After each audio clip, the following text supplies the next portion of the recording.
Dobrodošli v Besedi v družbi, kjer danes prebiramo 8. odlomek iz pobude Berem besedo, mojih 30 dni s Svetim pismom. In sicer gre za 13. poglavje Evangelija po Mateju, za prilike. Pravi takole. Tisti dan je šel Jezus iz hiše in sedel ob jezero. Pri njem so se zbrale velike množice, tako da je stopil v čoln in sedel, vsa množica pa je stala na obrežju.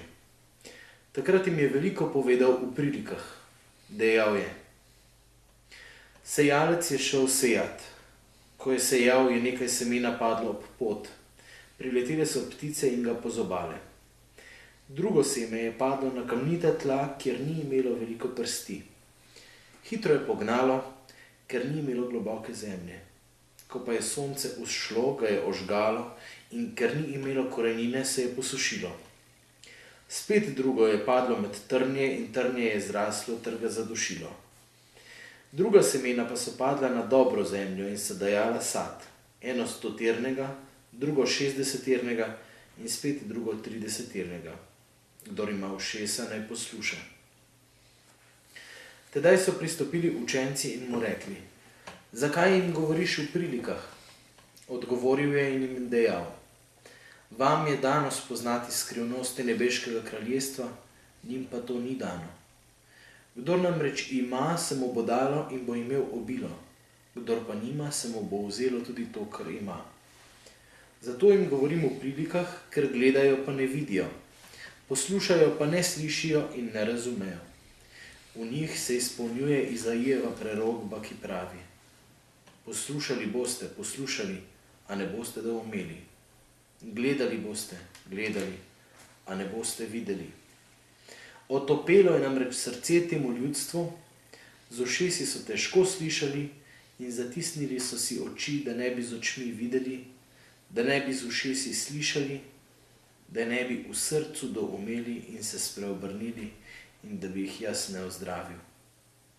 Blagor pa vašim očem, ker vidijo, in vašim ušesom, ker slišijo, kajti resnično povem vam, veliko prerokov in pravičnih si je želelo videti, kar vi gledate, pa niso videli, in slišati, kar vi poslušate, pa niso slišali.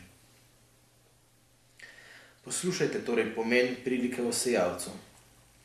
K vsakemu, ki posluša besedo kraljestva in je ne razume, pride hudič in mu ugrabi, kar je vsejano v njegovo srce. Ta človek je tisti, ki je vsejan ob poti. Na kamnita tla je vsejan tisti, ki posluša besedo in jo takoj z veseljem sprejme, nima pa v sebi korenine, ampak je nestanoviten. Ko nastane zaradi besede stiska ali preganjanje, se takoj pohujša. Med trnje vsejan je tisti, ki posluša besedo, toda posvetna skrb in zapeljivost bogastva zadušita besedo in postane nerodovitna. V dobro zemljo vsejan pa je tisti, ki posluša besedo in jo tudi doume. Ta zares obrodi in daje sad, eden 100-ternega, drugi 60-ternega in spet drugi 30-ternega. Podal jim je drugo priliko. Rekel je: Nebeško kraljestvo je podobno človeku, ki je posejal dobro seme na svoji njivi. Medtem ko so ljudje spali, je prišel njegov sovražnik, zasejal ljulko med pšenico in odšel. Ko je setev zrasla in šla v klasje, se je pokazala tudi ljulka. Prišli so gospodarjevi služabniki in mu rekli: Gospod, ali nisi posejal dobrega semena na svoji njivi? Od kod torej ljulka? Dejal jim je: Sovražen človek je to storil.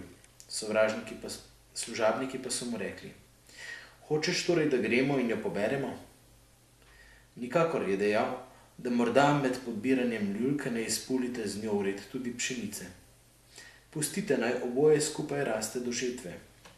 Ob času žetve pa porečem žancem: Zberite najprej ljulko in jo povežite v snope, da jo sežgemo, pšenico pa spravite v mojo žitnico.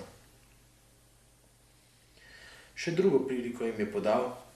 Rekel je: Nebeško kraljestvo je podobno gorčičnemu zrnu, ki ga je nekdo vzel in vsejal na svoji njivi. To je res najmanjše od vseh semen, ko pa zraste, je večje kakor zelišča in postane drevo, tako da priletijo ptice neba in gnezdijo na njegovih vejah. In povedal jim je spet drugo priliko. Nebeško kraljestvo je podobno kvasu, ki ga je vzela žena in ga umesila v 3 merice moke, dokler se ni vse prekvasilo. Vse to je Jezus povedal množicam v prilikah in ničesar jim ni govoril brez prilike, da se je izpolnilo, kar je bilo rečeno po preroku, ki pravi: Odprl bom svoja usta v prilikah, izrekel bom, kar je skrito od začetka sveta.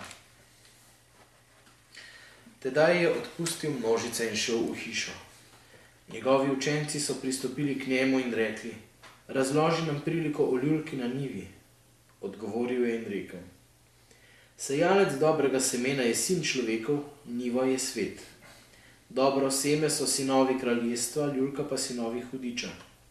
Sovražnik, ki jo je zasejal, je hudič. Žetev je konec sveta, žanci pa so angeli. Kakor torej pobirajo ljulko in jo sežigajo v ognju, tako bo ob koncu sveta. Sin človekov bo poslal svoje angele in pobrali bodo iz njegovega kraljestva vse, kar je v spotiku, in tiste, ki ravnajo nepostavno. Vrvli jih bodo v ognjeno peč, tam bo jok in škripanje z zobmi. Takrat bodo pravični svetili, kakor sonce v kraljestvu svojega očeta. Kdor ima ušesa, naj posluša. Nebeško kraljestvo je podobno zakladu, skritemu na njivi, ki ga je nekdo našel in spet skril. Od veselja nad njim je šel in predal vse, kar je imel, in kupil tisto njivo. Nebeško kraljestvo je tudi podobno trgovcu, ki išče lepe bisere. Ko najde en dragocen biser, gre in proda vse, kar ima, in ga kupi. Nadalje je nebeško kraljestvo podobno mreži, ki jo vržejo v morje in zajame ribe vseh vrst. Ko se napolni, jo potegnejo na obrežje, sedejo in odberejo dobre v posodo, slabe pa pomečejo proč. Tako bo ob koncu sveta. Prišli bodo angeli in ločili hudobne od pravičnih. Pahnili jih bodo v ognjeno peč, tam bo jok in škripanje z zobmi. Ste doumeli vse to?